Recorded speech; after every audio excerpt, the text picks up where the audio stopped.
రైతులకు ఈరోజు ధైర్యంగా చెప్తున్నాం. మనం మాట ప్రకారం వాళ్లకు 1 కిలో కూడా అదనంగా జోకకుండా, అదనంగా తూకం పెట్టకుండా వాళ్లకు పైసలు ఇచ్చే కార్యక్రమం జరుగుతుంది. రైస్ మిల్లర్లు దానికి పూర్తి స్థాయిలో కోఆపరేట్ చేస్తున్నారు. చాలా సంతోషం. ఎక్కడన్నా అడప ఏదైనా చిన్న చిన్న ఇబ్బందులు ఉన్నప్పుడు ఏమన్నా అయి ఉండొచ్చు, కానీ బట్ ఒకటే ఉదాహరణ పెట్టుకొని అంత గట్ల జరిగింది అనేది చెప్పడం తప్పది. సరే, మేము చూస్తున్నాం ధైర్యంగా. మేము మిర్యాలగూడెంలో స్టేజ్ మీదకి వెళ్ళి ఉత్తమ్ సార్, సివిల్ సప్లైస్ మంత్రి వారి ఆధ్వర్యంలో ఇవన్నీ జరుగుతున్నాయి. వారి మీటింగ్ సమావేశం సందర్భంగా నేను చెప్పిన, ఈరోజు ఒక మిత్రుడు ఒక ప్రజాప్రతినిధి చెప్తున్నప్పుడు అది తప్పు, మేము ఏకీభవించాం. దాంతో ఈరోజు తెలంగాణలో ధాన్యం కొనుగోలు చాలా పర్ఫెక్ట్ గా జరుగుతుంది. 1 కిలో ఎక్కువ జోకే పరిస్థితి లేదు. పర్ఫెక్ట్ గా ఓన్లీ బస్తా కోసం ఎక్కువ తీస్తున్నారు. డబ్బులు కూడా 2వ రోజు 3వ రోజు రైతుల అకౌంట్ లో పడతా ఉన్నాయి.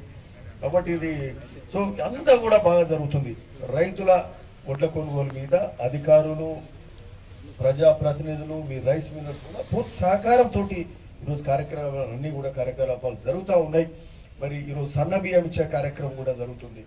రైతులు సంతోషమే కాకుండా సన్న వడ్లు పండిస్తే ఆ సన్న వడ్లకు 500 బోనస్ ఇచ్చే కార్యక్రమం కూడా తెలంగాణ ప్రభుత్వం రేవంత్ రెడ్డి గారు చేస్తున్నారు.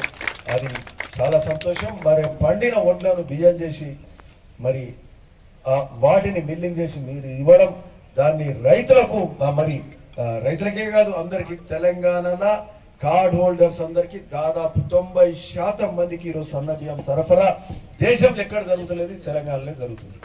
ఇది తెలంగాణ ప్రభుత్వం చేసే గొప్ప కార్యక్రమం. ఈ మధ్య జరిగిన సంక్షేమ కార్యక్రమాల్లో ఈ సన్న బియ్యం కార్యక్రమం చాలా బాగా జరుగుతుంది. అన్నిటికంటే నెంబర్ 1 అంటే సన్న బియ్యం కార్యక్రమం. సరే, అనేక కార్యక్రమాలు చేస్తున్నాం. ఉచిత బస్సు కానీ, రేషన్ కార్డులు కానీ, మరి రేషన్ కార్డులలో కొత్త సభ్యులను చేసుకునేది కానీ, అట్లనే ఇంద్రం మిల్లు కానీ, రాజీవ్ యువ వికాసం కూడా స్టార్ట్ అవుతుంది. అన్ని గొప్పగా జరుగుతున్నాయి. కాకపోతే చెప్పుకోవడంలో మనం జర వెనకబడి ఉండేవో కానీ, బట్ ప్రజలు వెనక ముందు అన్ని గ్రహిస్తూ అంతా బాగా జరుగుతూ ఉంది. చాలా సంతోషం. ఓకే, సరే, మరి మీకు అంతా బాగా జరగాలని కోరుకుంటున్నాం. ఎందుకంటే ఏ వ్యాపారమైనా, ఏ వ్యవహారమైనా పారదర్శకంగా ఉంటూ మంచిగా చేస్తూ ఆ బిజినెస్ వ్యాపారం బాగా చేస్తే అందరు ఆశీస్సులు ఉంటాయి, దేవుని ఆశీస్సులు ఉంటాయి. మరి ప్రభుత్వం కానీ, ప్రజాప్రతినిధి కానీ, అధికారులు కూడా ఎవ్వరు ఏమడిగినా కూడా ధైర్యంగా, ఇప్పుడు మనం ధైర్యంగా మాట్లాడినాం, మీ పక్షాన మేము మాట్లాడినాం. అట్లాంటి సందర్భం రాదు. మనం సరిగ్గుంటే అట్లాంటి సందర్భం వస్తుంది, అంతకుముందు లేకుండేది. సో అట్లా అంటే మనం మంచిగా చేస్తున్నాం కాబట్టి మనం అట్లాంటి ధైర్యంగా మాట్లాడగలుగుతున్నాం.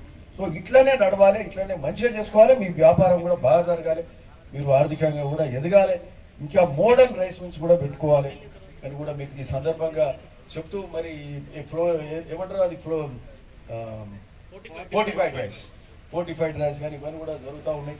మరి ఇప్పుడు అట్లనే ముద్దాపురంలో కూడా రైస్ మిల్ ఇనాగ్రేషన్ పోతున్నాం. నేను భువనగిరిలో తిరుగుతుంటే గౌరవ శాసన మండలి చైర్మన్ సుఖేందర్ రెడ్డి గారు వారు 11:30కి వస్తున్నా అని చెప్పారు. వారు ఆల్రెడీ ముందే పోతున్నాడు. మేము ఆడ ఉండాలి కానీ మాకు భువనగిరిలో కార్యక్రమాలు పెట్టే వరకు వెనకబడ్డం. మరి పెద్ద మనుషులు పెద్దలు వచ్చినప్పుడు మనం ఆడ ఉండాలి. మరి ఆలస్యం అయింది. సరే, మేము ఇక్కడ అటెండ్ చేసుకొని పోదామని వచ్చినాం. ఎనీవే